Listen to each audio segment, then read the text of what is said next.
We thought it was in college when she went away to college.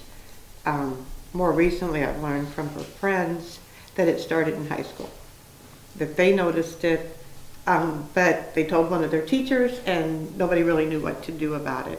So it was prevalent in college when she went away to college. It really became what probably eventually killed her was she would exercise to excess, and then she just pretty much wouldn't stop eating. But even though she was getting help, I think the damage that she did at the time of the worst part of her disease is what eventually killed her. So that's part of what we talk about is there were a lot of people who saw what was going on and did not bring it up and did not come to us and talk to us about it. So what was going on at college, although we knew she had lost weight, we had no idea to what extent she was over-exercising. Yeah, she got banned from the gym at her college because they told her she would pass out, so they just opted to tell her she wasn't allowed to go there instead of making a phone call to us saying, do you know what's going on? Else, I think these are the things that people need to realize, that when these are cries for help, somebody needs to reach out and say, you know, obviously we need to help. Kelly's friends picked up on the fact that, you know, she would always, you know, she would tell them when they go out to eat that she had just eaten, and nobody ever saw her eat anything.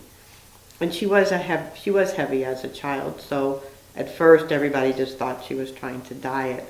For the young girls, I think that you notice that they aren't, you just don't see them eat anything. But that's the anorexia part. There's also the binge purge where they do eat and everybody's happy that they're eating, and then they go purge. So there's a lot of different factors of eating disorders. I mean, actually overeating is actually considered an eating disorder too.